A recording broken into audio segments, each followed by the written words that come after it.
Mr. Trump, in a 2012 debate, President Obama mocked Mitt Romney's assertion that Russia was the top geopolitical challenge facing the United States, saying he was a Cold War dinosaur.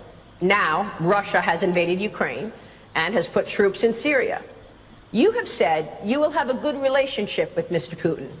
So what does President Trump do in response to Russia's aggression? Well, first of all, it's not only Russia. We have problems with North Korea where they actually have nuclear weapons. You know, nobody talks about it. We talk about Iran, and that's one of the worst deals ever made, one of the worst contracts ever signed, ever in anything.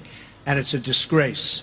But we have somebody over there, a madman, who already has nuclear weapons. We don't talk about that. That's a problem. China is a problem, both economically and what they're doing in the South China Sea. I mean, they are becoming a very, very major force. So we have more than just Russia. But as far as the Ukraine is concerned, and you could say Syria, as far as Syria, I like if Putin wants to go in, and I got to know him very well because we were both on 60 Minutes. We were stablemates, and we did very well that night. But you know that.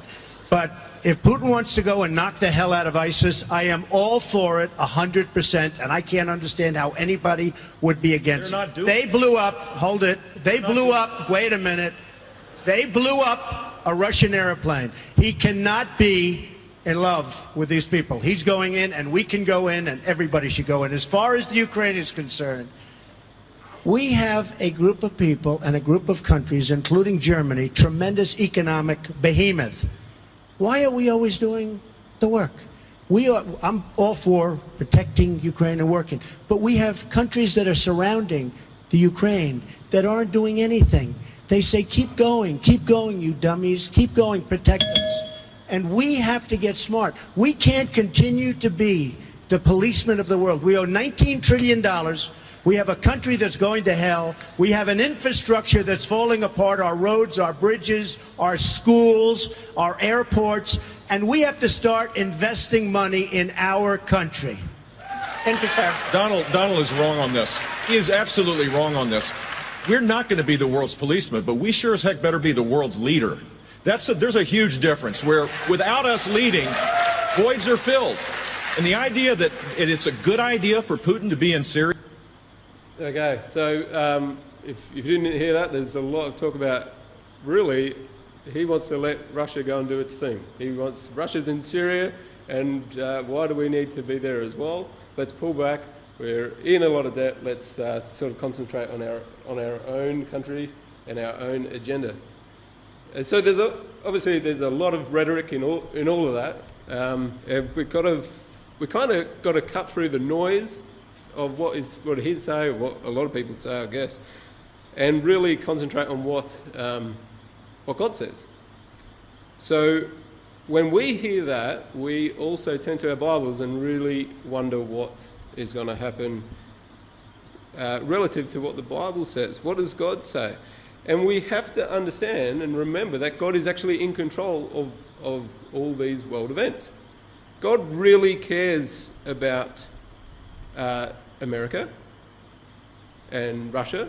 And why does God care about America and Russia? Because they have an interest in the Middle East.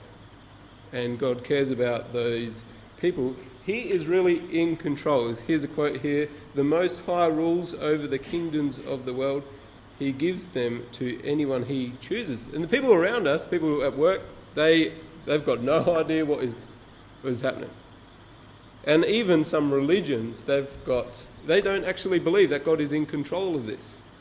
But we, of course, do believe that God is in control of this. Many people believe that, this world is on some roller coaster and the wheels are getting very wobbly and, there's catastrophe coming.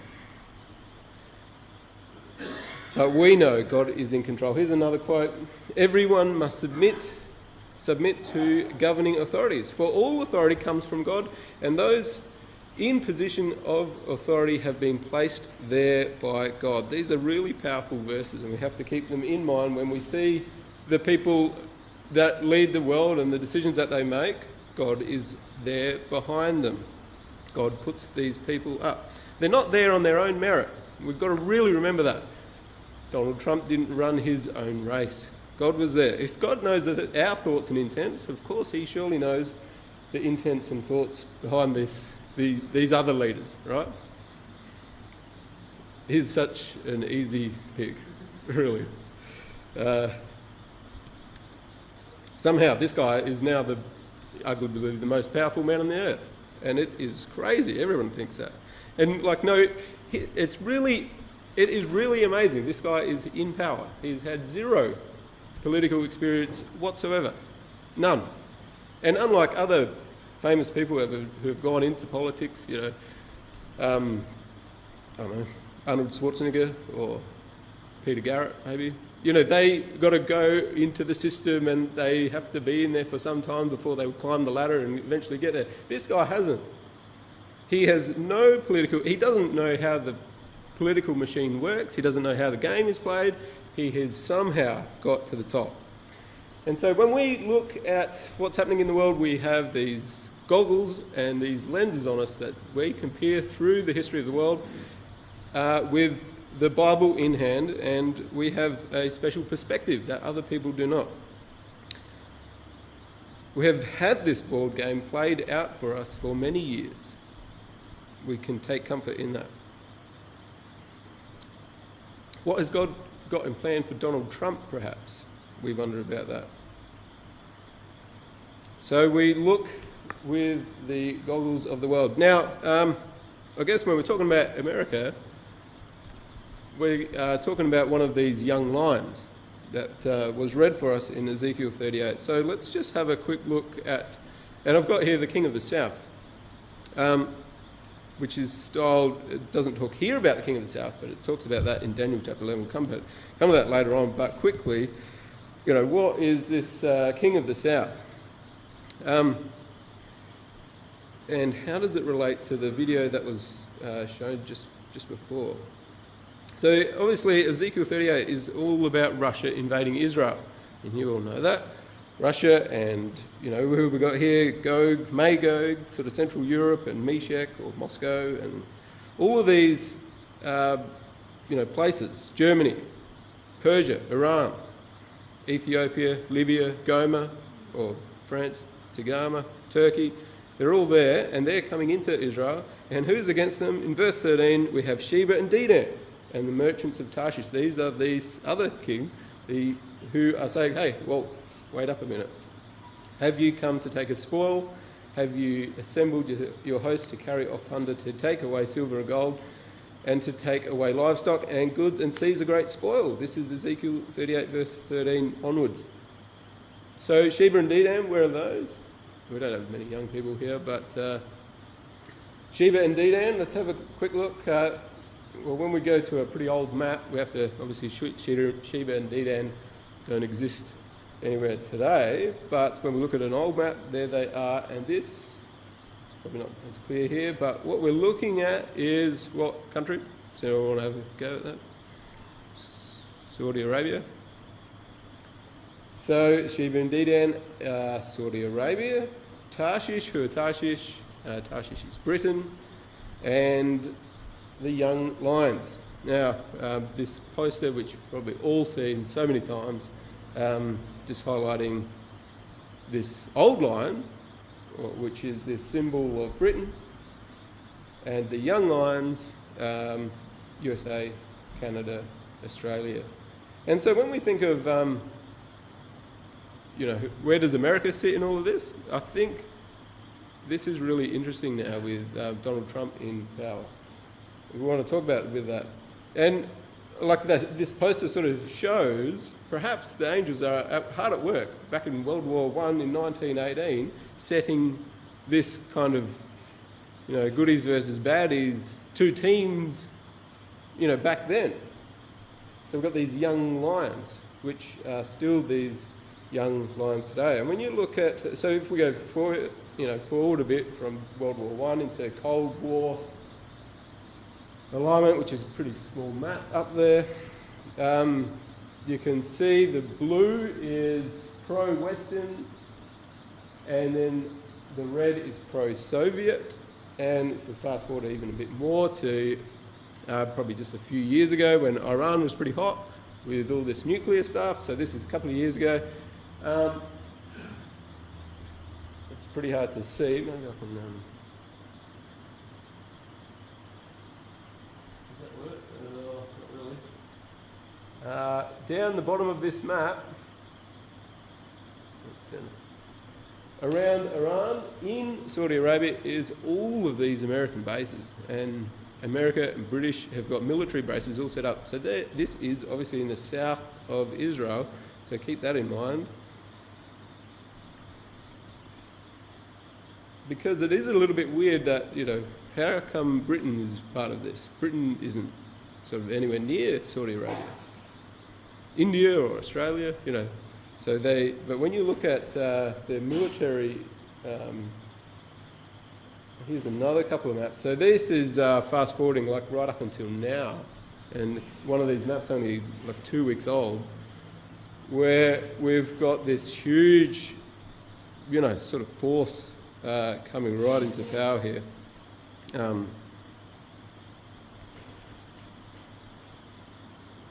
So someone's mapped out here, we've got Russian warships. How many of those? We've got 6 of those.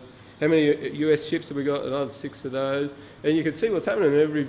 Every month or so goes past, and another, you know, Russian aircraft gets pulled in, and then some more British submarines come in, and then Iran sends over their militia to help fight in Syria. This is all building. This is truly amazing.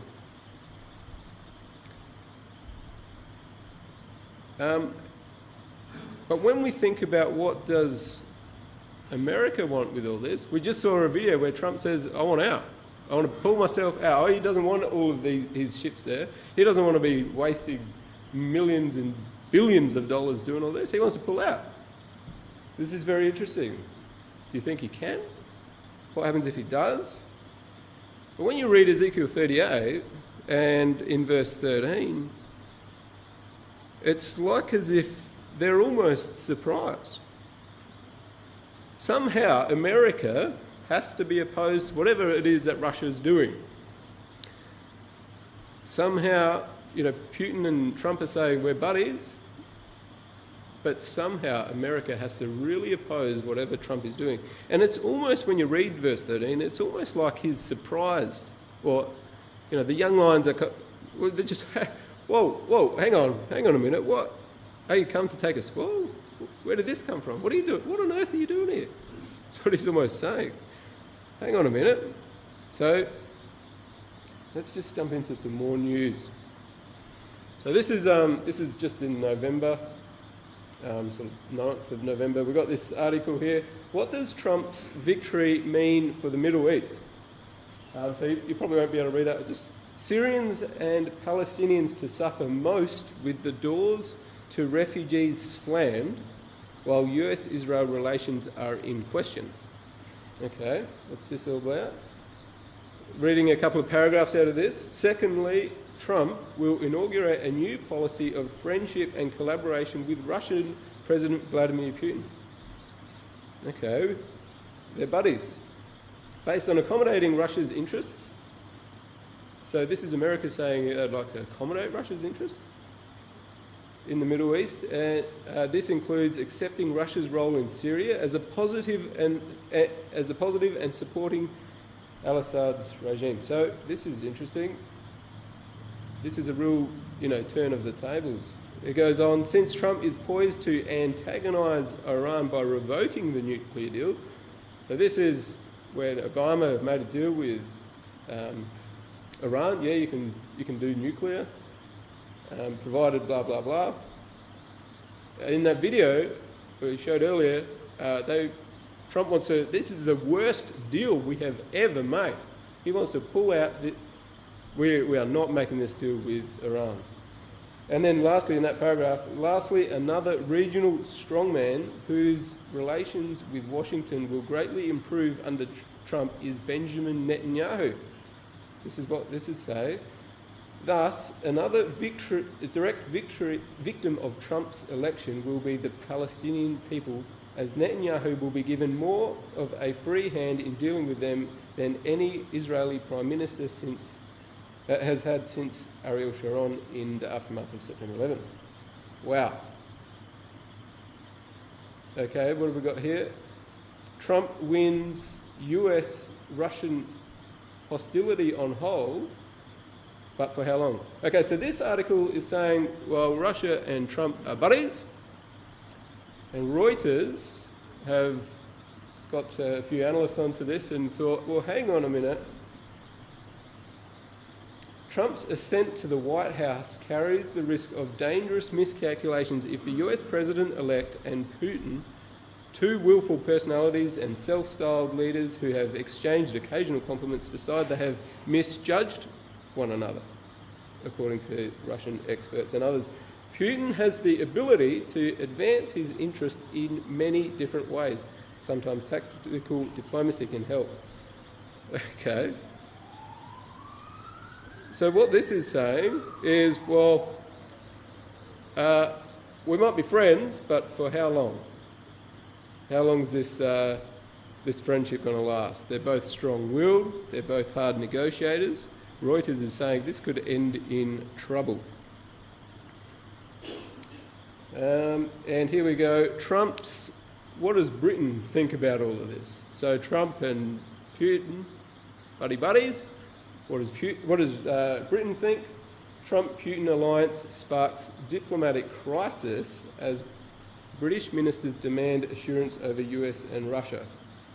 This is the old line saying, hang on a minute. Britain facing diplomatic crisis with the US over Donald Trump's plan to forge an alliance with Vladimir Putin and bolster the Syrian regime. Trump is wanting a deal with Russia. Listen, Putin, if you look after Syria, that would be great. We will handshake on that, we'll pull out, you do your thing.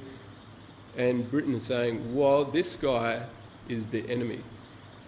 Britain want to get over to America as fast as they can to reassure Trump that this guy is the bad guy. And why does Britain really think that this guy is the bad guy? Is he really the bad guy? Trump doesn't really think he's that bad. Trump thinks he's pretty good. Daily Mail. So this is 1st of December. This is 3 days ago. Russia positions 55,000 troops in its border with Ukraine in the latest sign of aggression by Putin. As fears grow, he is preparing for war. Brothers and sisters, this is real. This is really quite scary. The map on the left shows you where he's just gone and pulled 55,000 troops. There was 7,500 troops already there, just an additional 55,000. What's going on? Is he preparing for war? And what about this one? This is November 28, so 5-6 days ago. New Putin move to win a military base in Libya. Where's Libya? Just north of Africa. Libyan General Khalifa gets to Moscow and is excited because he is welcomed in Moscow, which saw an opening for Russia to gain its first military base in North Africa. President Vladimir Putin began to envisage a second Mediterranean base off the coast of Benghazi, twin to the one off of Syria. This would accommodate a Russian naval as well as air units to be located 700 kilometres. So this, we know, we've just been talking about Libya in Ezekiel 38. Libya is one of the bad guys. We know that Libya joins up with Russia to invade Israel. It says it right there in verse 5. And this is 3 days or 5 days ago. We've got a deal. Well, let's build a military base right there. That would be excellent. We need another one of those. It's too soon. Right further down in this article, it's too soon to say whether the Russian leaders' Libya initiative betokens an invitation from the new US president to work together in the Middle East. So with this thing going on in Libya and Russia and Trump are buddies, is that a good thing? Or what does it say? or Putin is cashing in on an uncertain transition period between the presidents to build up a stack of chips ready to face Trump as a rival power. That's the King of the North and the King of the South. They're just building up. So with those articles in mind, so we've got Trump friends and buddies with Putin. He wants to make a deal with Russia. Perhaps they're not going to be friends for very long. Britain says he's the enemy. Putin is preparing for war, or some sort of war, in Ukraine. Putin's setting up in Libya. What does the Bible say? We've got to keep coming back to this. What does the Bible say? And here's Ezekiel 38 and Daniel chapter 11. We've read Ezekiel 38. Let's have a look at some of these things. They're both, obviously, they're talking about the same thing. It talks about the latter years in purple there. It is talking, they're both talking about a big army. And all thine army, horses and horsemen, all of them clothed with all sorts of armour, even a great company, etc. They both come from the north in yellow to Israel over the mountains. So here is Gog, this king of the north, coming against this king of the south. And Daniel chapter 11 talks about this king of the south. In verse 40 of Daniel chapter 11, the king of the south shall, what's it saying? Shall push at him. So the king of the south is firstly questioning, what happened there? What are you doing here? And then the king of the south pushes.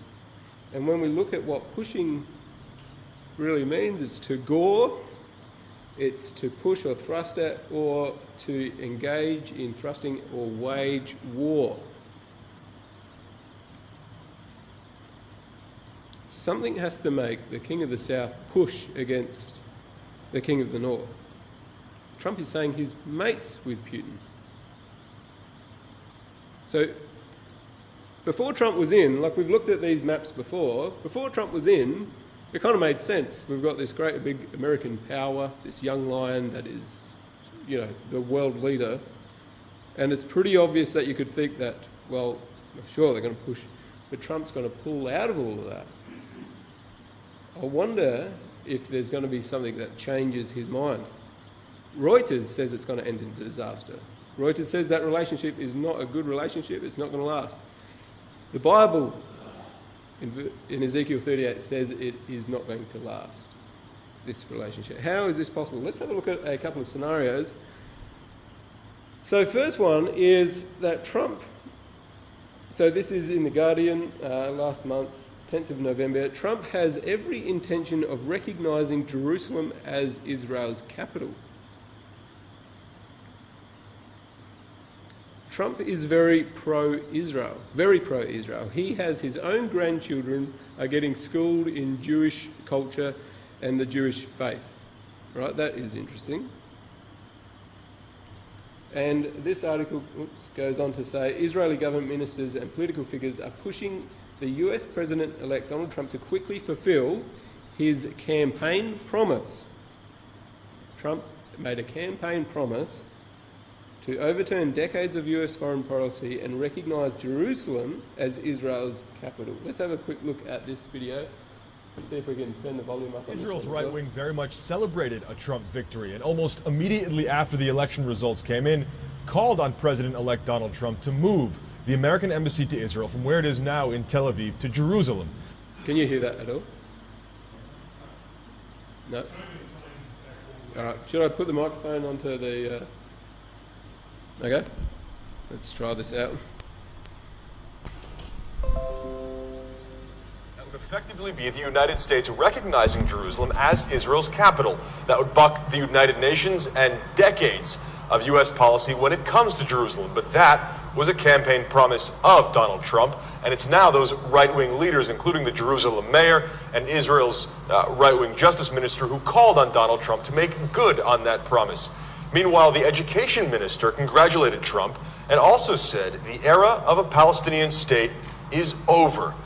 Meanwhile, it was Prime Minister Benjamin Netanyahu who gave a much more measured, much more down-the-middle message. Here is what he had to say. President-elect Trump, my friend, congratulations on being elected President of the United States of America. You are a great friend of Israel. Over the years, you've expressed your support consistently, and I deeply appreciate it. I look forward to working with you to advance security, prosperity, and peace. Israel is grateful for the broad support it enjoys among the American people, and I'm confident that the two of us, working closely together, will bring the great alliance between our two countries to even greater heights. May God bless America. May God bless Israel. May God bless our enduring alliance. Netanyahu's office says he spoke. Okay, very interesting. What does the Bible say about this? Let's have a look. Russia is going to come over the mountains of Israel. Now, when we look at, verse 8 of Ezekiel 38, against the mountains of Israel. Now, we look at the mountains of Israel. That's right where the West Bank is, right? So if you look at that picture on the right-hand side, the mountains of Israel, not the plains of Israel, or the flats of Israel, or the beach of Israel, not Tel Aviv, not Haifa. The mountains of Israel, which is where Jerusalem is, which is where West Bank is, Russia. Ezekiel 38 is saying Russia's going to come over those mountains. There's going to be a major conflict here. A major conflict here at some point.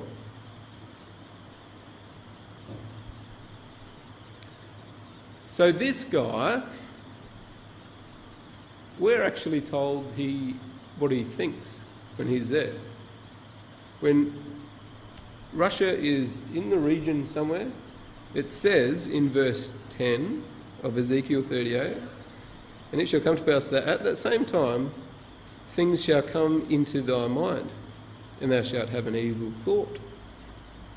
So he has an idea, an evil idea, and it just sort of comes to him.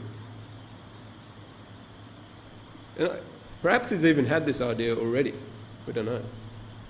We know that the Russians like to plan in advance. So perhaps he's already had this idea. He knows what they could possibly be doing. So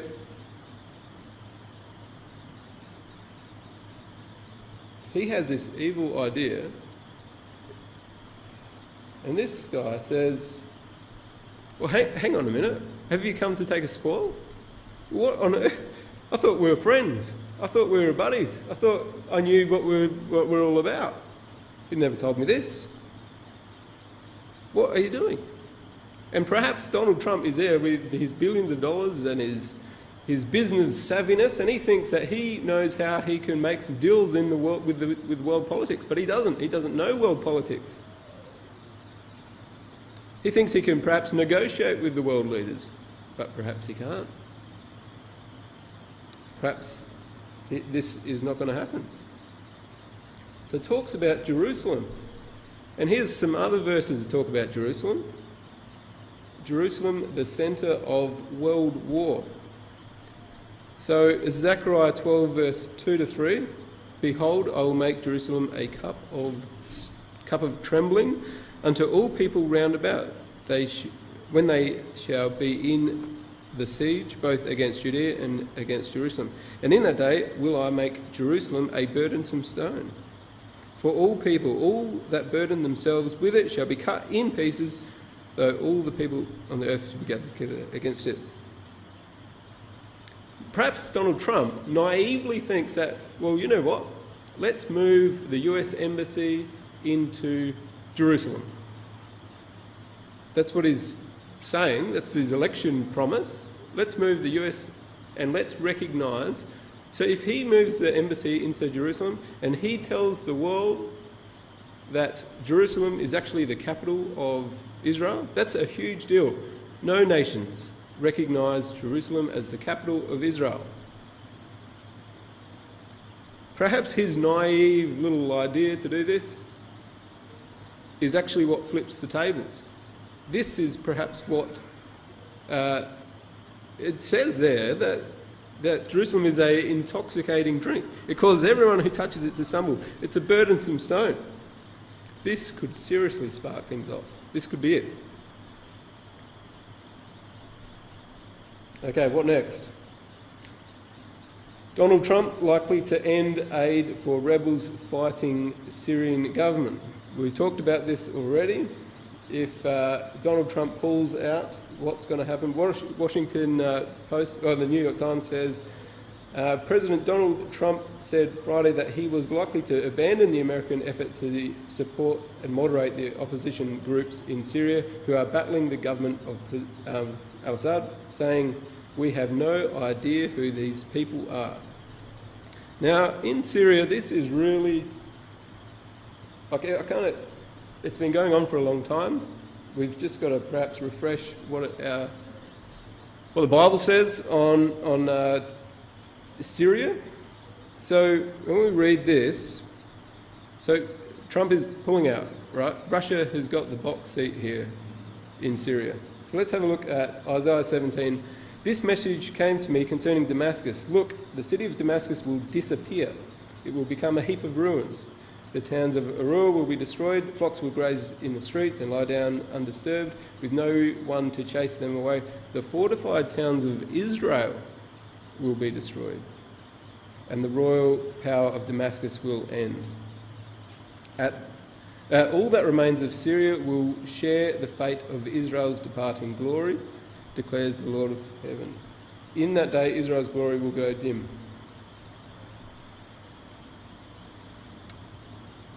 What is really interesting here is that Israel is going to be destroyed or the fortified towns of Israel will be destroyed at the same time as Damascus. So I'm just going to quickly flick over to this article. This is the 30th of November, less than a week ago. Israeli airstrikes hit Damascus outskirts. Syrian report says Israel has been largely unaffected by the Syrian civil war raging next door, suffering only sporadic incidents of spillover fire over the frontier, which Israel has generally dismissed as tactical errors of the Assad regime. Israel has responded to these cases lightly, with limited reprisals of the Syrian position. Isaiah 17 says, well, it's probably not going to remain like that. Here's another quote. Jeremiah 49, talking about the same thing, talking about Damascus and Syria. This message was given concerning Damascus. This is what the Lord says. The towns of Hamath and Arpad are struck with fear, for they have heard the news of their destruction. Their hearts are troubled like a wild sea in the raging storm. Damascus has become feeble, and all her people turn to her to flee. Fear, anguish, and pain have gripped her as they grip a woman in labour. Okay, so there's a couple of really amazing points here. Arpad, when we look at that, what's Arpad? We type that into Wikipedia. Arpad is in Syria, an ancient city in present-day Syria near, does anyone know? Aleppo. Arpad is Aleppo. What's in the news a lot? Aleppo. Hamath, we look that up. That is Hama, the city, which is a city in central Syria. And when we look at, if you did a Google search on Aleppo, shows a map of Syria, and highlighted there are 4 towns in Syria: Aleppo, Hama, and Damascus.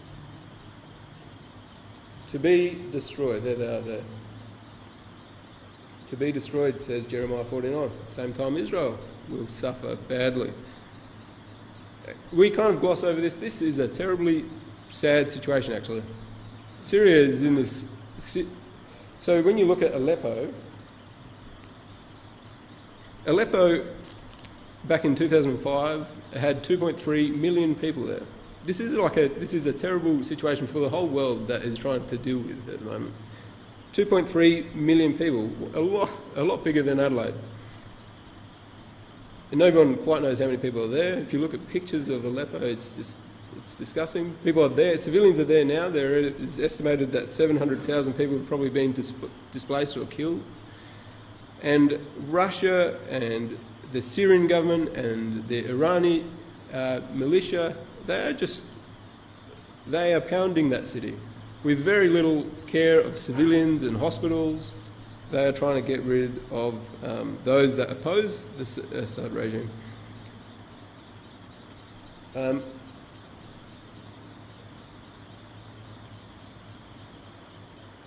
Okay. This is the last article I quickly wanted to look at. Iran nuclear deal could collapse under Trump.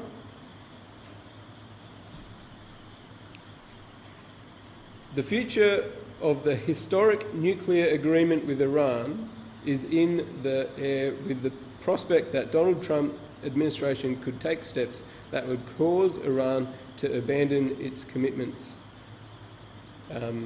Experts said on Wednesday. Some characterised Trump's election as the death knell for the deal, which was reached in 2014 and put into effect January 2015. It imposes limits on Iran's nuclear program and its ability to build atomic weapons for at least 10 years in exchange for lifting most international sanctions. In the video that played it right at the start, Donald Trump is saying, this is the worst deal ever. This deal is terrible. And here, in Isaiah 21, it says, and is possibly talking about this very deal. It says, the burden of the desert of the sea, as whirlwinds in the south pass through, so it cometh from a desert, from a terrible land, a grievous vision is declared unto me.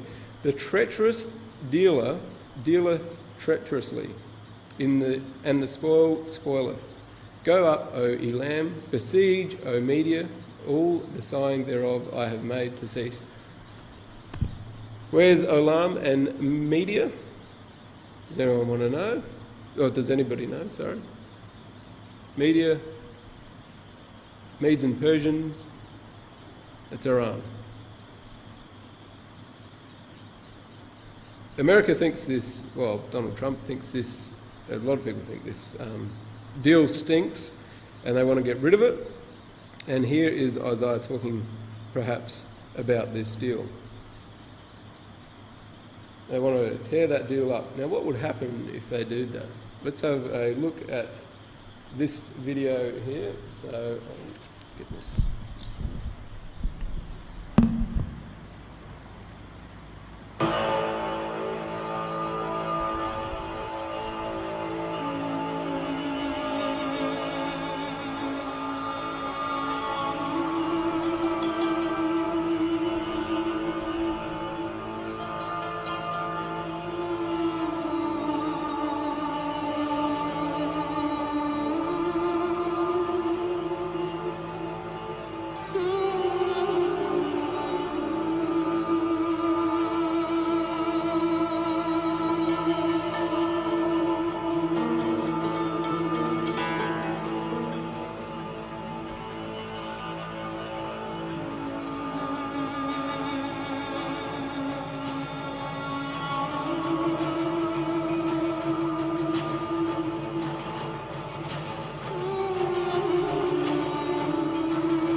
verses talking about how bad this nation is. How they want to send fiery arrows, that they deal treacherously, and that in Ezekiel 38, which you've had read, that join forces with Russia and fight and invade Israel. These guys paint flags and maps of Israel on their warheads. They are crazy. They disregard... I won't start all that again. They disregard gold and silver. They don't care because they're under sanction anyway. They just want to obliterate Israel. These guys are scary.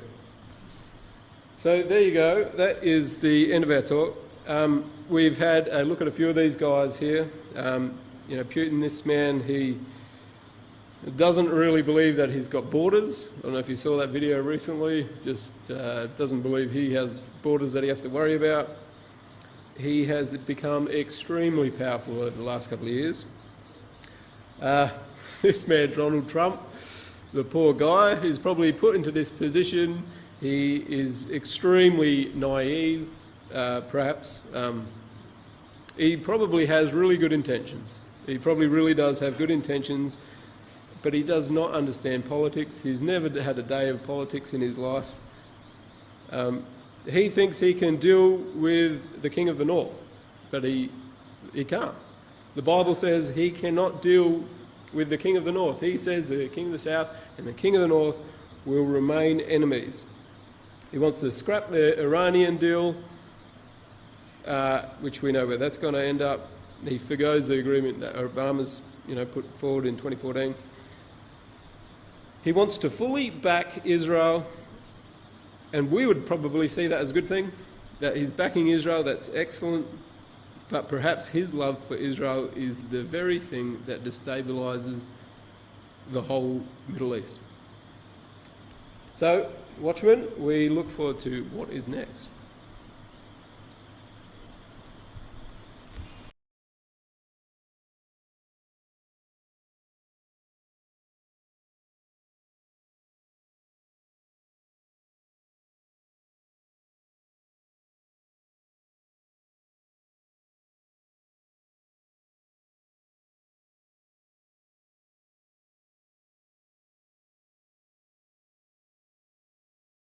BibleTruthAndProphecy.com is a worldwide collaboration by Christadelphians to help promote the understanding of God's Word to those who are seeking the truth about the human condition and God's plan and purpose with this earth and with mankind upon it.